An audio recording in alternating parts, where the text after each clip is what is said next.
something that I've probably had the most requests to talk about in these Wednesday wisdom videos. Sorry, just finished a run, so I'm a little winded. Which, by the way, I'm getting back into. It's been slow. Obviously, it's always kind of slower than you want it to be, but it could be worse. Could be raining. Anyway, one thing that I've had a bunch of people ask me to talk about is downswings and dealing with downswings. And I think most players, when they first experience a downturn, I'll say, a turn for the worse, where things stop going well, they immediately think I'm in a downswing. All my opponents are getting hit with the deck, I'm running really badly, etc., etc. And I think that generally speaking, most people, when they experience that the first time, are not actually in a downswing that's primarily variance, if you even want to call it that. I think when most people experience that for the first time, it's more that they probably ran kind of hot when they first started playing, and now they're experiencing a return to like the normal range of what you'd expect over like that sample size. And you know, sometimes these players are winning players and sometimes they're not. And I mean, it's well documented that most poker players think that they are, you know, far better than average. And this just can't be accurate. And on top of that, most above average players don't even win. Let that sink in for a second. So it's understandable that, you know, as humans, we have this bias to view ourselves as winning players, and poker tends to have a survivor bias where the people who ran hot in the beginning are the ones who tend to stick around and then experience downswings. So it's a pretty universal experience, I would say, for most players who put in any kind of reasonable volume year to year.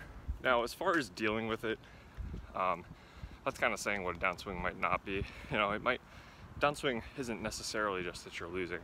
Downswing is like, you have documented results, which means you track your results over a reasonable sample size. Maybe like 500 hours is a great start at like live cash games.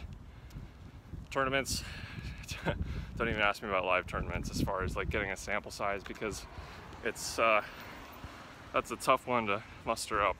But let's say that you've managed to get past, you know, getting a sample, sort of proving yourself within a reasonable doubt that you're a winning player at a decent clip. Well, what does a downswing mean? Well, it could mean that you're just hitting variance. It could mean you are winning, but not winning at as high a rate as you.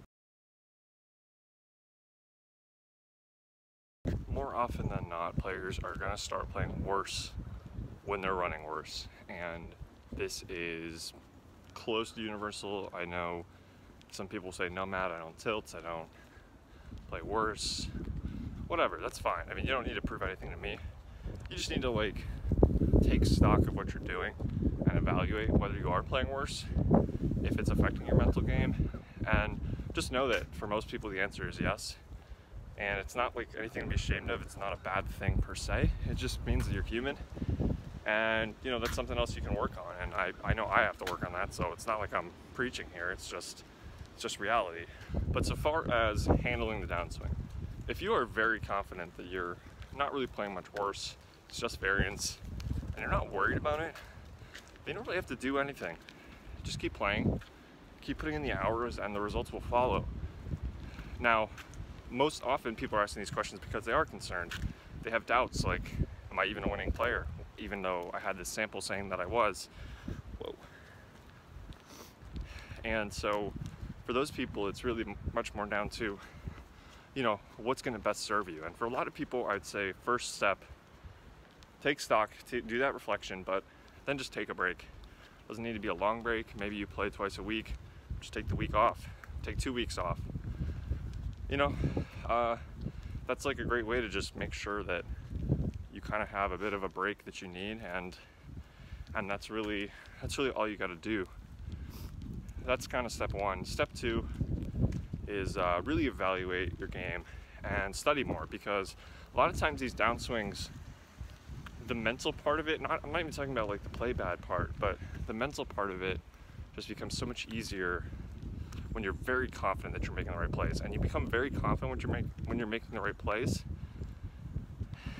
You become confident that you are when you actually study and feel confident about your application inside of the game. So doing that is kind of important for those of us who feel like we're playing well, feel like we're doing the right things, but still kind of have some doubts.